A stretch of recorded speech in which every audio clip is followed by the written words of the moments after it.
O homem é um ser religioso por natureza. Os reformadores, inclusive, apresentaram isso, que a religião não é algo que forçamos ao homem. O homem sente a necessidade, porque ele foi criado à imagem de Deus. Só que existe uma crise existencial no ser humano. Ele faz o que é bom e o que é ruim ao mesmo tempo. Ele está sempre fazendo coisas boas e ruins. É uma crise existencial, aquela que o apóstolo Paulo diz que sabe o que é bom, mas vê em si mesmo uma inclinação para o mal. Essa crise existencial, ela faz com que o homem busque erroneamente a religião ou a forma como deveria se expressar na sua relação com Deus.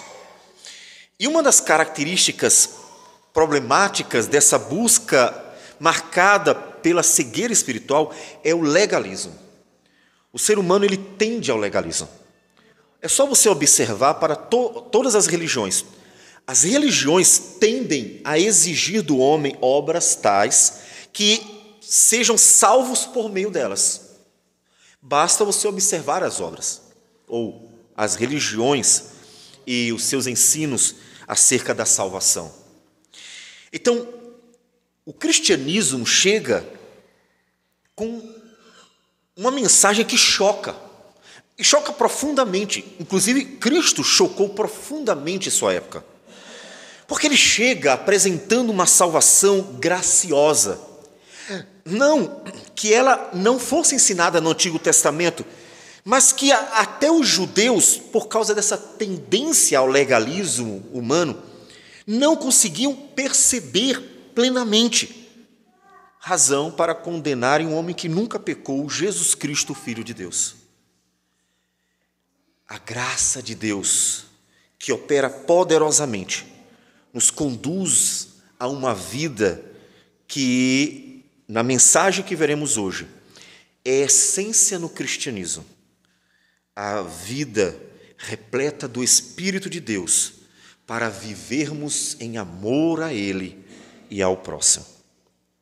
Nós já lemos o texto, portanto, eu vou apenas reler os dois versículos, ou melhor, o versículo dos dois mandamentos, que está em Lucas 10, que é esse o nosso texto de hoje, versículo 27. Ele diz o seguinte: a isto ele respondeu: amarás o Senhor teu Deus de todo o teu coração, de toda a tua alma, de todas as tuas forças e de todo o teu entendimento. E amarás o teu próximo como a ti mesmo. Senhor Deus amado, o Senhor é tão bom, que nos acolheu em Cristo Jesus. E nele a tua palavra nos revela que o Senhor mostrou o teu tão grande amor para conosco. Ensina-nos a amar também. Ensina-nos, Senhor Deus, a viver por amor a Ti. E, consequentemente, a vivenciar o amor em obras, em prática, num viver diário, Senhor Deus, dedicado a glorificar o Teu nome em nossa vida social. Que o Senhor nos conduza nesse momento de tal modo que a Tua palavra, Senhor Deus, faça morada em nosso coração. Que o poder da Tua palavra, pelo poder do Teu Espírito, ó Deus, quebrante e transforme o coração daqueles que puderem ouvir, para que a vida do reino se manifeste em todo aquele que crê em Jesus. Que o Senhor receba a nossa oração, em nome de Jesus. Amém, Senhor. Amém. Pois bem, hoje vamos para Lucas. Por quê? Porque nós estamos vendo uma sequência. E em Lucas, o texto que trata sobre Jesus ensinando o primeiro e o segundo mandamento, ele acontece nessa sequência inicial. Lucas, diferente de Mateus, coloca bem no início o texto. É claro, há uma dúvida. A dúvida é: esse texto é exatamente o texto de Mateus capítulo 22, que nós já lemos inclusive, versículo 34 a 40, só que um dos dois trouxe uma informação de uma forma diferente, porque em Mateus, o texto nos diz que é Jesus quem responde. Em Lucas, o texto diz que Jesus pede para o intérprete da lei responder, e ele apenas confirma. Isso faz com que sejam textos contraditórios, caso seja o mesmo momento, o que parece, por causa da semelhança tão grande, inclusive no personagem intérprete da lei. Isso é uma contradição? Não. Porque, inclusive, tem um momento, por exemplo, em que a Bíblia diz assim: Jesus batizava mais pessoas do que João Batista. E embaixo o autor corrige, dizendo, ou acrescenta, para você entender bem, se bem que Jesus não batizava. Portanto, não é incomum esse hábito de atribuir palavras a um por causa da autoridade. Quem estava batizando as pessoas não era Jesus, quem na prática eram os discípulos que iam lá e batizavam. Jesus dava a eles a ordem, autorizava e eles praticavam. Portanto, é possível sim que o texto de Mateus 22, 34 a 40 seja exatamente o mesmo texto de Lucas 10, 25 a 37, sendo que Lucas trouxe uma informação que Mateus não trouxe, que é a parábola que Jesus contou, o texto, a história que Jesus contou. Só que, além disso, Mateus coloca como Jesus respondendo e Lucas faz a ordem correta. Não, na verdade, quem respondeu foi o intérprete, Jesus confirmou. Mateus atribuiu as palavras a Cristo por causa da confirmação. Isso é possível? Completamente. Porque isso tem a ver com características textuais, com características de autoria, e os autores tinham hábitos que a gente precisa aprender a conhecer e se acostumar com eles na leitura. Portanto, considerando essa possibilidade, vamos seguir com o texto de Lucas, que, como eu disse, na ordem do ministério de Jesus, está bem no início. Estamos tentando seguir uma ordem do ministério de Jesus. E o texto se encaixa dentro de uma ordem que nós já vimos, por isso nós estamos nele. Inclusive, em Mateus 11, nós vimos Jesus falando da salvação dos pequeninos, e em Lucas está exatamente antes, versículos 21 a 24. Então, estamos na sequência. O texto de Lucas, ele é mais rico, e vamos para ele. Versículo 25 diz que eis que um certo homem, intérprete da lei, em Mateus é dado o título de fariseu, da seita dos fariseus, se levantou com o intuito de pôr Jesus à prova. É interessante nós observarmos que essa expressão pôr à prova, ela aparece pouquíssimas vezes no Novo Testamento e sempre relacionada à tentação, alguém tentando Deus.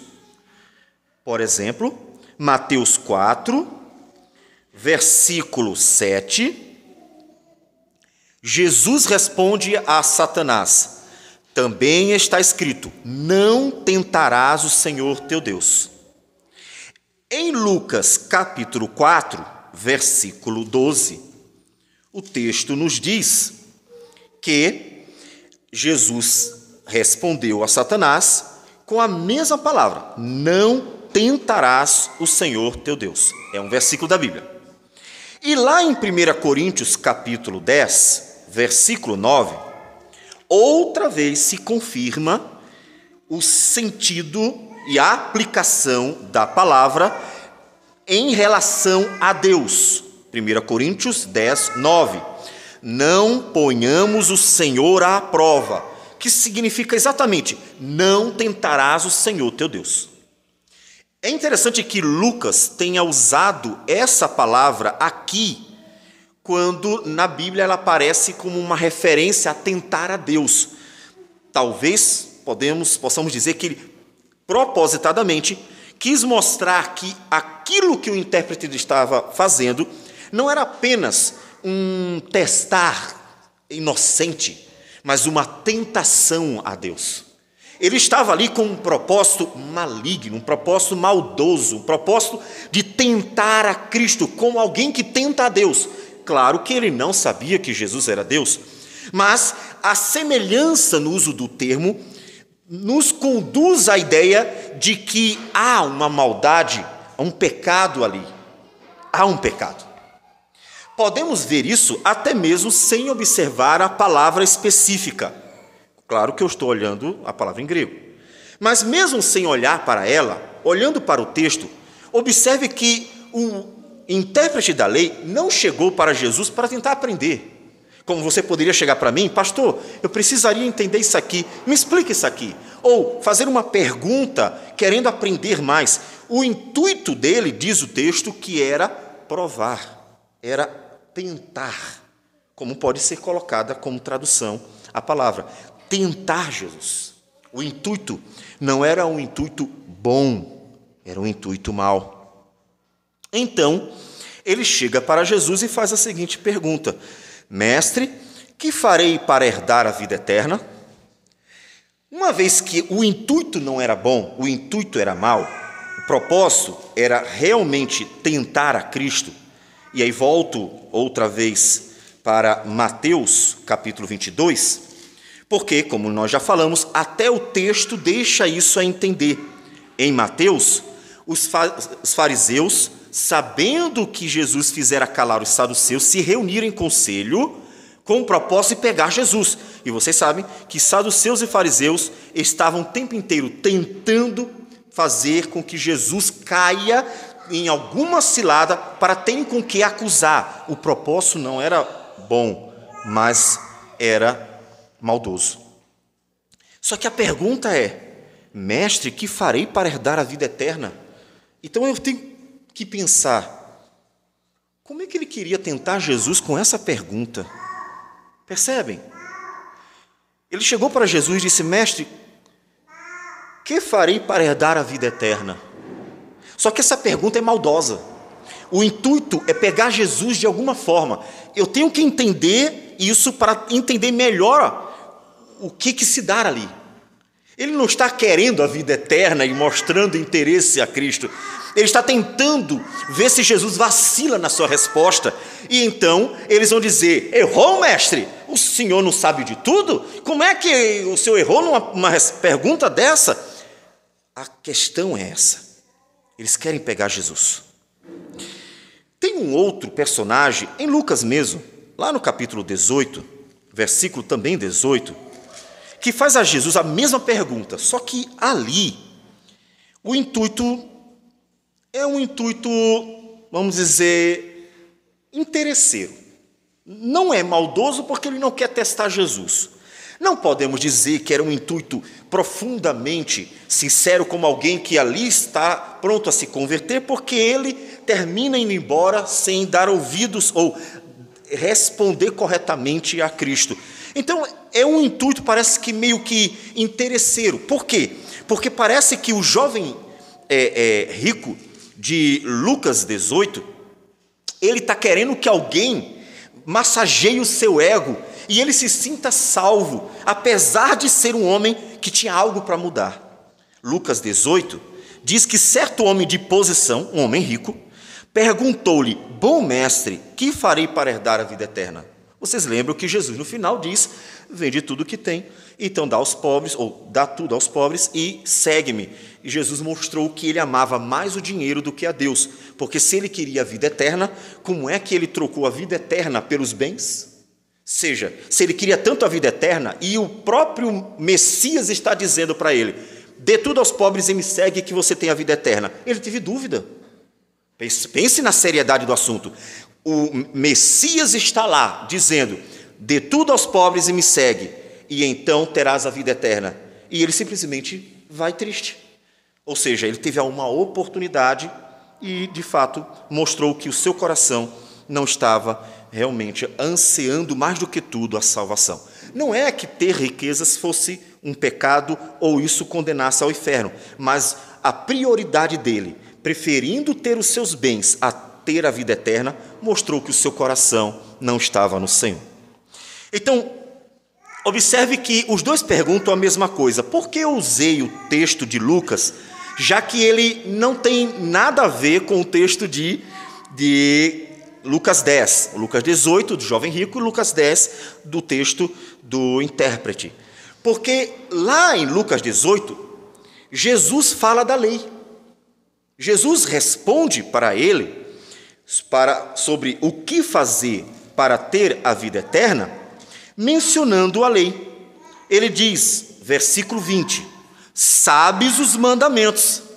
E ele cita, não adulterarás, não matarás, não furtarás, não dirás falso testemunho, honra teu pai e tua mãe. Tudo isso são os 10 mandamentos, né? Parte pelo menos deles. E o jovem diz, tudo isso eu tenho observado desde a minha juventude.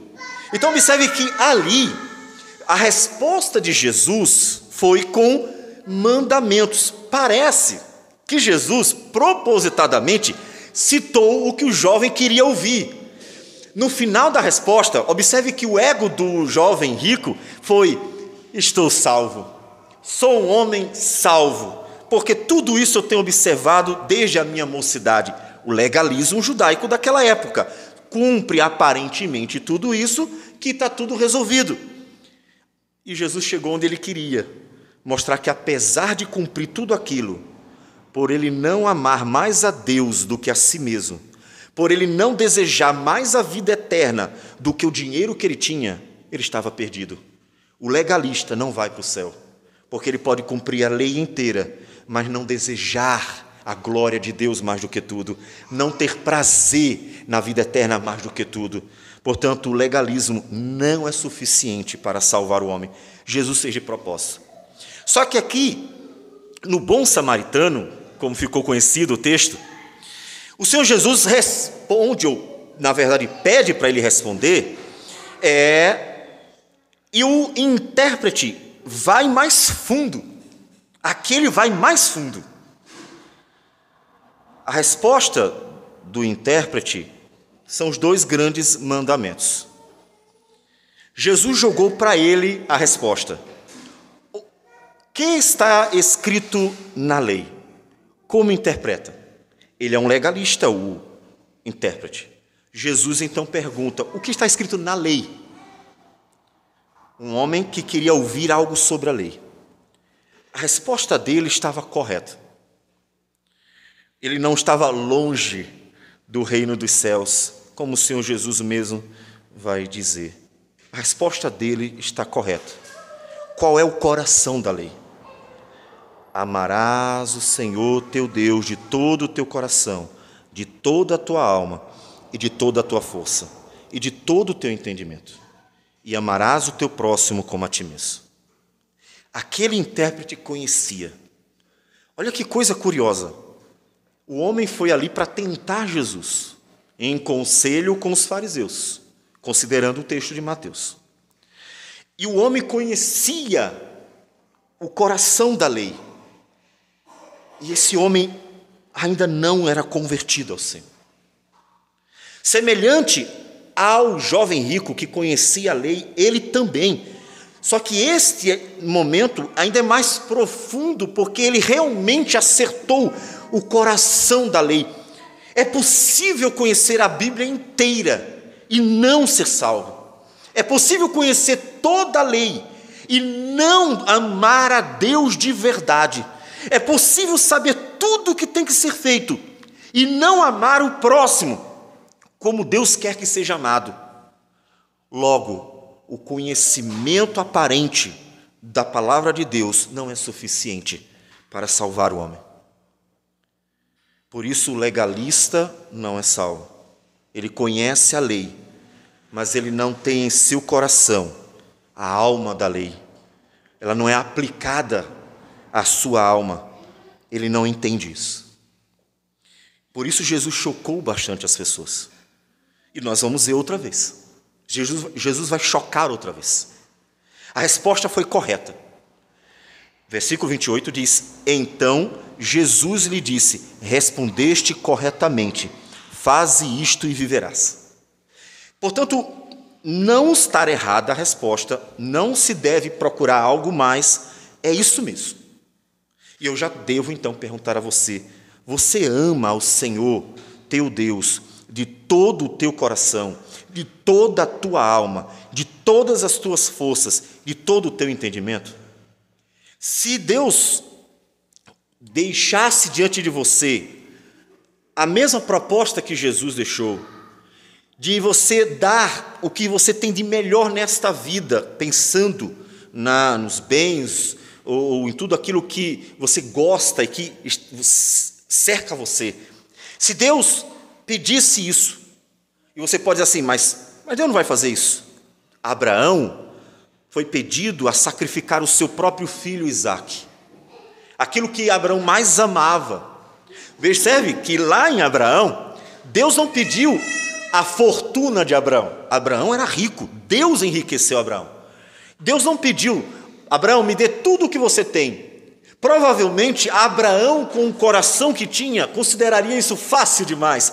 Além disso, isso não apontaria para Cristo Jesus, o Filho unigênito do Pai, que foi dado por nós para morrer em nosso lugar, para nos salvar. Abraão foi exigido o que ele amava mais. Ao jovem rico foi exigido o que ele amava também demais.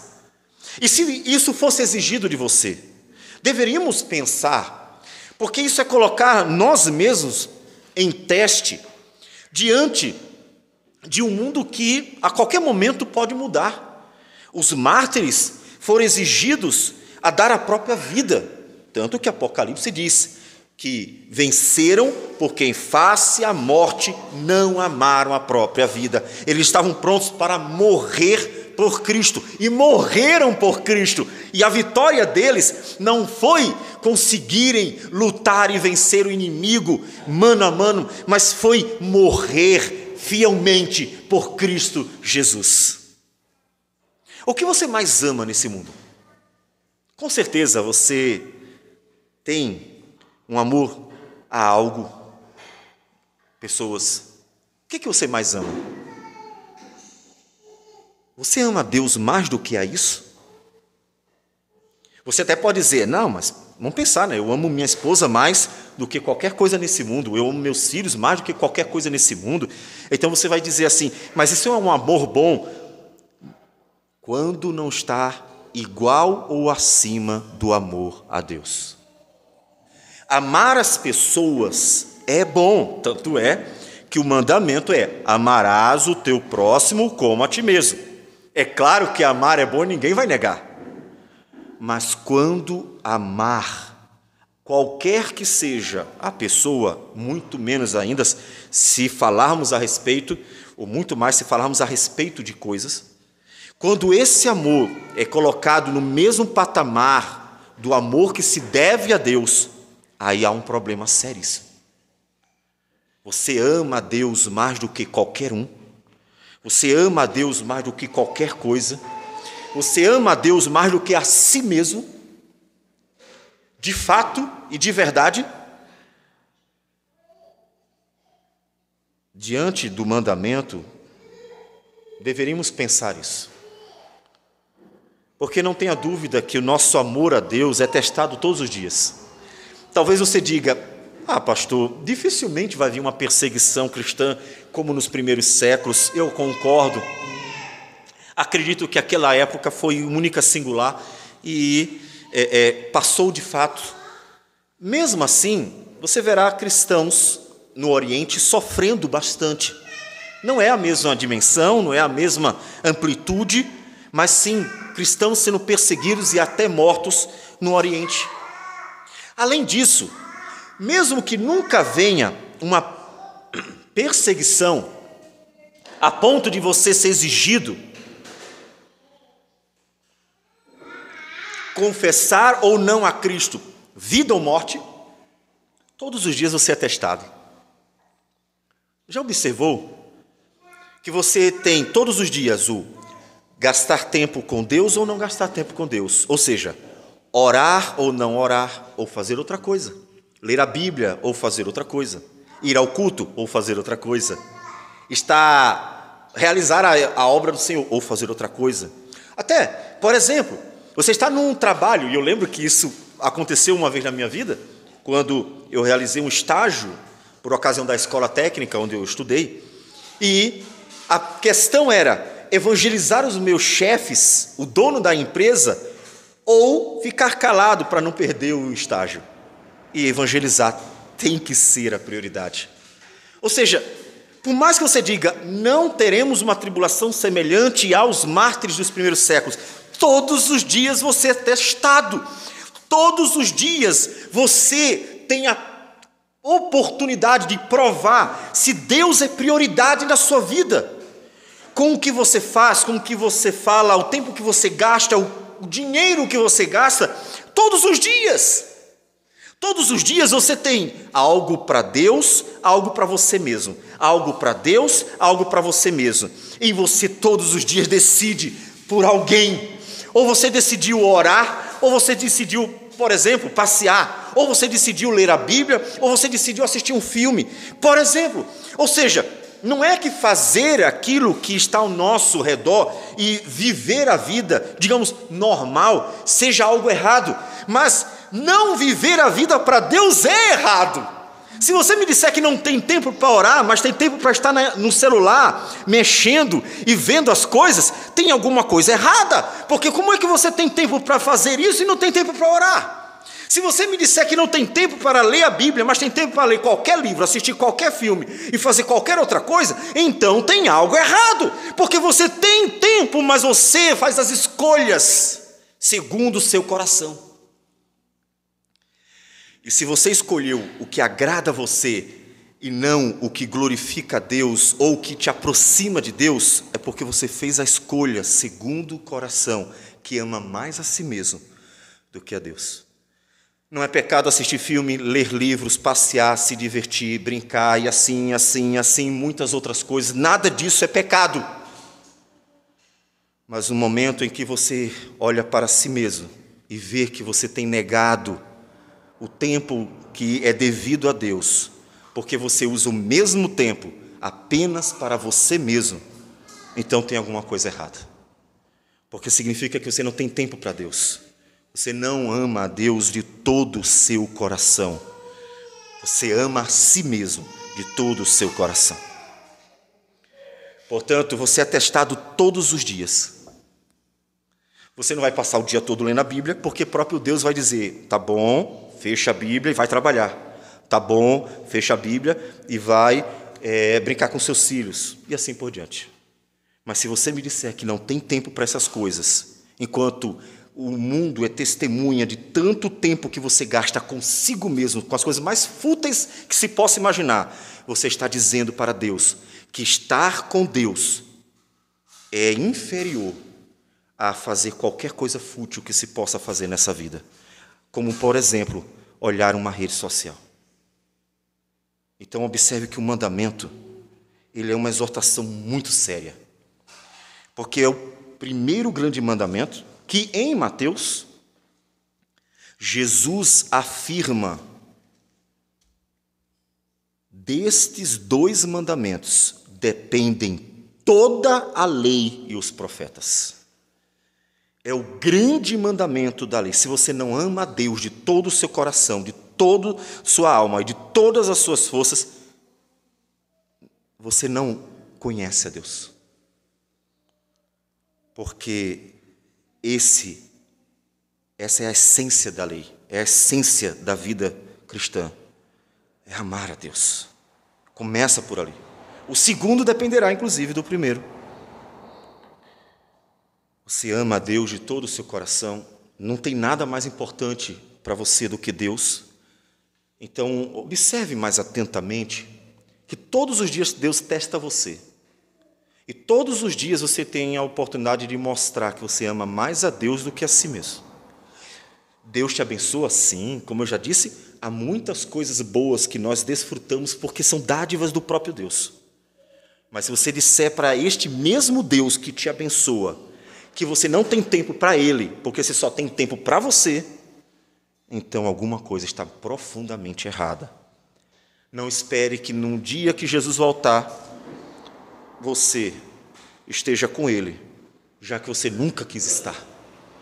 Então, ame a Deus de todo o seu coração.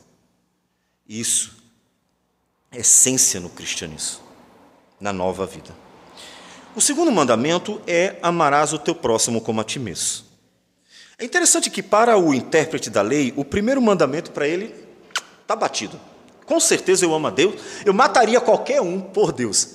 Eu não sei se ele morreria por Deus. Não vamos inferir algo, mas dificilmente, não é? Mas ele mataria qualquer um por Deus. E isso a gente vê porque mataram o próprio Jesus, eles achavam que estavam prestando um serviço a Deus. Mataram Estevão porque estava pregando a palavra e achavam que estavam fazendo um serviço a Deus. Portanto, matar o outro em nome de Deus é uma coisa fácil e comum. Morrer por Deus é outra questão. Não sabemos se ele faria. Mas uma coisa feriu o coração dele. O segundo mandamento fez ele pensar na sua vida. Jesus disse, faça os dois e viverás. Ou seja, desses dois mandamentos depende tudo. Se você ama a Deus de todo o seu coração e ama o próximo como a si mesmo, você entendeu a palavra de Deus. Você entendeu a lei. Você está vivendo o coração da lei. Você está vivendo para Deus. Portanto, você realmente anda com Deus. Só que isso feriu o coração dele, apesar de que ele mesmo respondeu. Diz o versículo 29, que ele, porém, ou seja, o intérprete da lei, quando Jesus disse, respondeste corretamente, faze isto e viverás. O intérprete da lei, querendo justificar-se, ou seja, a consciência pesou. Parece que o olhar de Cristo, com as suas palavras, entravam como uma espada de dois gumes na alma de quem ouvia sua voz. Alguma coisa mexeu aqui dentro.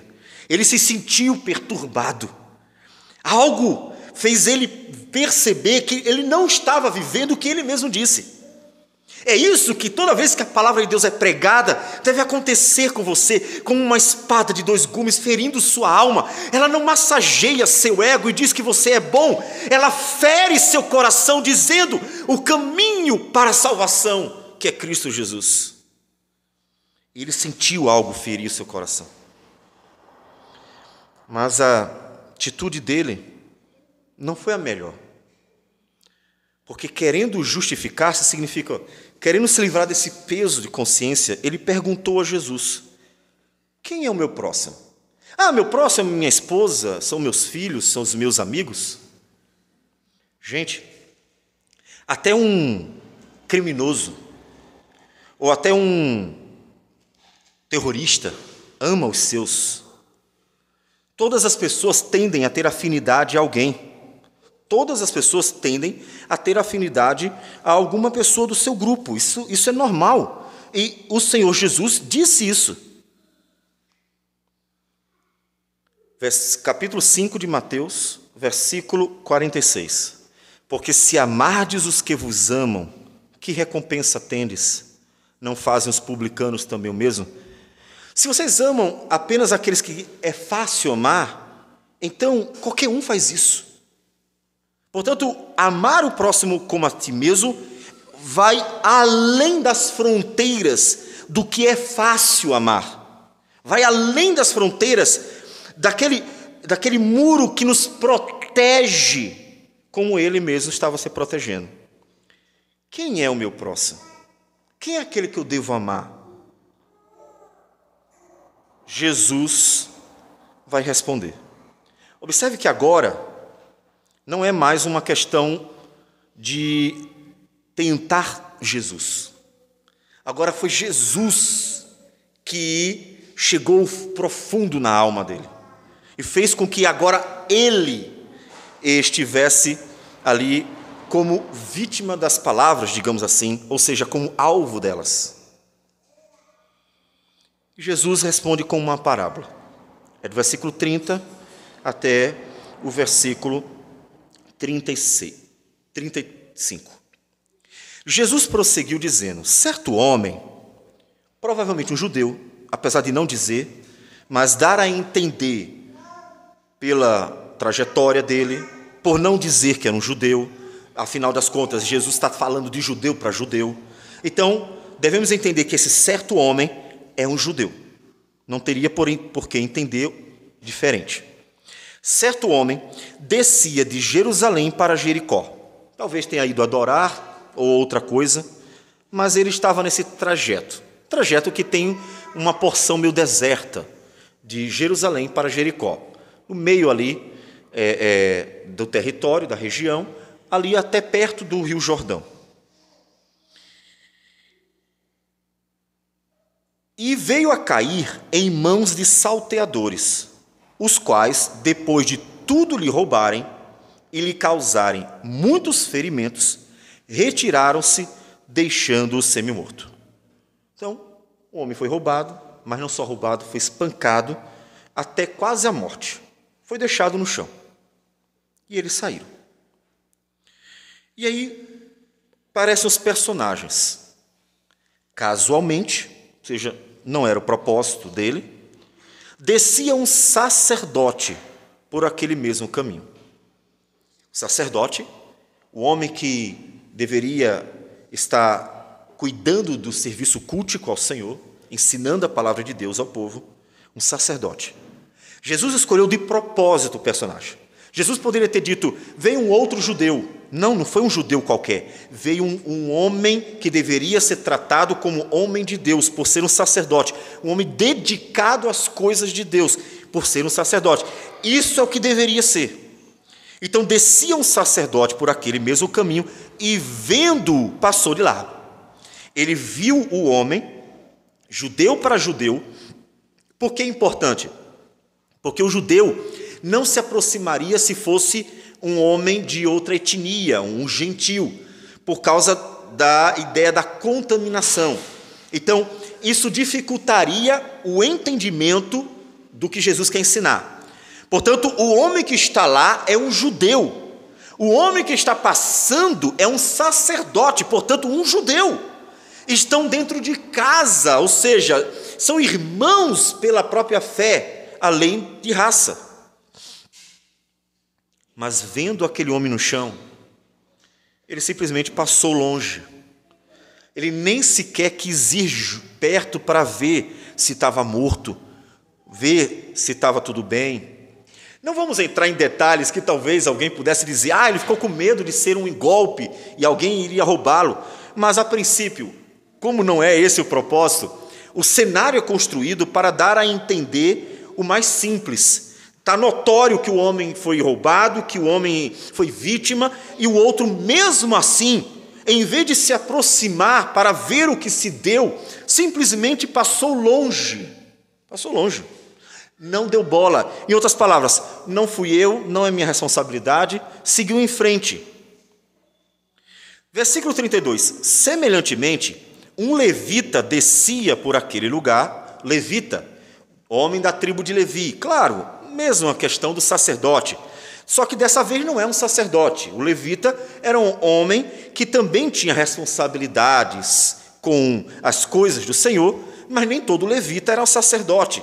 Também nem todo levita é um cantor, como se tornou popular em nossos dias. Era um homem da tribo de Levi, que era uma tribo consagrada ao Senhor. E esse levita, da tribo consagrada ao Senhor, descia por aquele lugar e, vendo, também passou de largo. Fez a mesma coisa, ele viu do mesmo jeito. Em vez de se aproximar, passou longe. Nenhum deles se importou com aquele homem. Não é minha responsabilidade, porque eu não tenho nada a ver com ele. Passou longe. Eles não se importaram.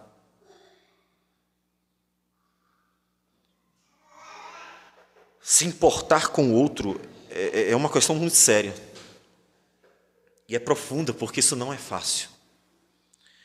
E pelas razões certas, ainda por cima, pelas razões certas, se importar com o outro.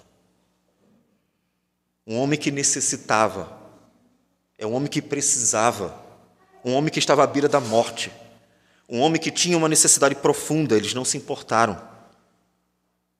E eram homens que deveriam estar servindo a Deus. Mas como nós falamos, matar o outro em nome de Deus é fácil. Salvar o outro, curar o outro em nome de Deus, isso é difícil. Então, o texto continua. Versículo 33 diz: certo samaritano que seguia o seu caminho, mesma questão, agora só que um samaritano. Por que ele escolheu o samaritano? Por que não um judeu qualquer? Porque o judeu odiava o samaritano. O judeu odiava o samaritano por várias razões relacionadas ao passado. Então havia uma rixa muito grande. E, claro, tem uma razão para eles não gostarem do samaritano a respeito da religião, que é o fato de que os samaritanos eram uma miscigenação de israelitas com outros povos e que o culto que era para ser em Jerusalém foi transferido a fim de facilitar para a nação das tribos do norte. Então havia, sim, problemas, erros dentro da teologia ou da religião dos samaritanos. Todavia, esse samaritano, odiado pelos judeus, e eles sabiam disso, porque lembre-se que a mulher samaritana que conversa com Jesus no poço de Jacó, fica questionando: como é que o Senhor conversa comigo, eu que sou mulher samaritana? Não é só ser mulher, ainda é samaritana. Ou seja, tinha duas razões para Jesus não falar com ela: ser mulher e ainda ser samaritana. Por quê? Porque não eram bem vistos. Esse samaritano que seguia o caminho passou-lhe perto. Os outros passaram de largo, passaram longe. Passou perto. E vendo, compadeceu-se dele. Observe que é importante, o que levou o homem a ajudar não foi interesse, não foi por ser da mesma família, não foi uma obrigação qualquer. O coração dele sentiu pesar pelo sofrimento do outro. Isso é compaixão. É o sentimento de pesar pelo sofrimento do outro, se sentindo mesmo meio que no lugar do outro, que é a empatia, é a compaixão. Algo tocou aqui. Um homem que tinha o coração, um homem que, apesar de ser odiado pelos judeus, demonstrou ser melhor do que os judeus. Jesus não faz isso sem querer, é de propósito. Jesus mostra na parábola que o sacerdote e o levita eram inferiores ao samaritano. Por quê? Porque apesar de o sacerdote e o levita estarem de acordo com a lei, cumprindo os rituais legalistas, o samaritano, odiado pelos judeus, tinha o que nem o sacerdote nem o levita tinha: amor. Exatamente para mostrar os mandamentos da lei que ele havia mencionado no versículo 27. O samaritano tinha algo que o sacerdote e o levita não tinham: amor. E esse amor levou a ter compaixão da miséria do outro, ter compaixão do estado do outro, ter compaixão da situação do outro, apesar de ser um judeu. Então, ele traça uma série de atitudes. Esse versículo 34 ao versículo 35, os dois versículos, são atitudes do samaritano. Como eu disse, Jesus é muito sábio e proposital em tudo que faz. Nada era por acaso. Então ele traçou uma série de atitudes de propósito para mostrar a veracidade do amor do samaritano, para mostrar a atitude que decorria do amor do samaritano. Primeiro, ele se compadeceu, e aí versículo 33, 34, e chegando-se, pensou-lhe os ferimentos, aplicando-lhes óleo e vinho. É aquilo que, inclusive, o termo seria o mesmo de ungir. Ele aplicou óleo e vinho. São dois meios de esterilizar. Então, ele aplicou remédios, ou seja, instrumentos para tentar dar a ele uma melhoria temporária até chegar na hospedaria.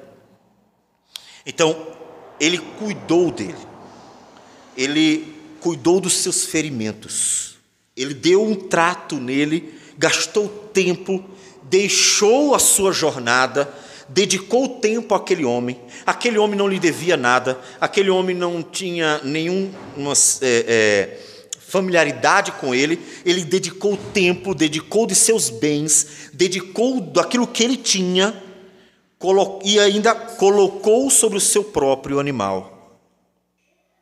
Ele colocou sobre o seu próprio animal e foi andando. O homem estava sob seus cuidados. Ele tomou para si a responsabilidade de cuidar dele. Mas por quê? Talvez você diga, mas eu não tenho nada a ver com ele, minha responsabilidade é com minha família. Eu cuido da minha esposa, ou do esposo, ou dos meus filhos, meus pais, ou seja, família. Este homem estava ali cuidando de alguém que não tinha nenhuma familiaridade. E tomou sobre si a responsabilidade, porque aquele homem era agora o seu próximo. O coração dele estava inclinado para se compadecer e cuidar daquele homem. Ele tomou sobre si e levou para uma hospedaria e tratou dele. E continuou o tratamento. No dia seguinte, tirou 2 denários, o valor equivalente a 2 dias de trabalho. Lembre-se, denário equivalia a 1 dia de trabalho. 2 denários, 2 dias de trabalho. Então ele gastou 2 dias de trabalho com aquele homem, além do que já tinha gasto. E os entregou ao hospedeiro, dizendo: cuida deste homem, e se alguma coisa gastares a mais, eu te indenizarei quando voltar. Possibilidade de gastar 3, 4, 5 denários ainda. Aquele homem realmente se importou com o outro. Ele não apenas amou da boca para fora, ele realmente cuidou do outro. Ele realmente se importou com o outro. Ele realmente gastou seus bens, seu tempo, seu dinheiro. Ele gastou sua energia. Aquele homem, ele dedicou de si o que tinha para dar para o outro. Não é por acaso que ele é detalhista no que o homem fez pelo outro. É para você ouvir a história e realmente ter aquele sentimento: poxa, quanta dedicação por um homem estranho, um homem que ele nem conhecia. Aí vem a pergunta, para trazer a questão de quem é o meu próximo. Versículo 36, qual destes 3 te parece ter sido o próximo do homem que caiu nas mãos dos salteadores? O sacerdote, o levita ou o samaritano agiu como o próximo? Qual desses 3 agiu como o próximo do judeu que foi maltratado? Versículo 37, a resposta. Respondeu-lhe o intérprete da lei. Observe, não é um homem ignorante, é um homem estudado, é um homem culto, é um homem inteligente, é um homem que está entendendo. A pergunta se é um homem disposto a colocar em prática, se é um homem com o coração quebrantado, se era um homem que amava a Deus e realmente estava disposto a viver uma vida para a glória de Deus. Não é uma questão de saber, é uma questão de ter um coração inclinado ao conhecimento de Deus. O intérprete responde: o que usou de misericórdia para com ele. Ele entendeu bem a mensagem. Então lhe disse, Jesus termina aquele momento: vai e procede tu de igual modo. É a mesma mensagem de Cristo para nós. Você quer a vida eterna? Tenho certeza que você quer a vida eterna. E como o jovem rico, ou como este intérprete da lei, você poderá perguntar a Jesus: o que eu faço para ter a vida eterna? A questão é se o seu coração quer mesmo. No coração desses homens legalistas, eles esperavam ouvir apenas uma série de regras e ritos, que levassem a uma cauterização da mente. Eu já faço isso, está tudo bem. E Jesus mostra mais fundo que, na verdade, ter a vida eterna não é uma coisa futura. A vida eterna começa aqui, porque a vida eterna é uma vida em comunhão com Deus. A vida eterna é ter o Espírito de Deus operando dentro de mim. A vida eterna é ter a certeza de que Jesus Cristo justificou por meio de sua obra, pagando o preço dos meus pecados. A vida eterna começa agora, porque a vida eterna é ser unido a Cristo.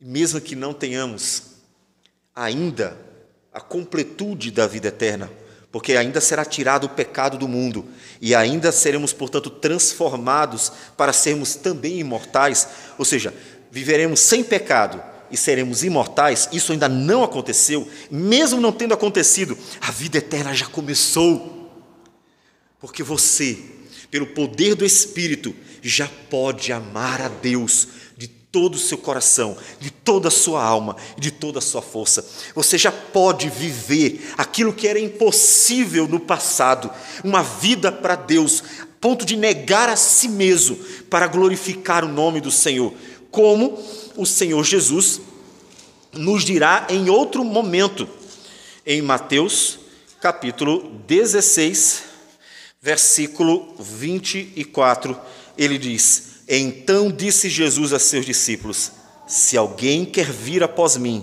a si mesmo se negue, tome a sua cruz e siga-me. Ame a Deus mais do que a si mesmo.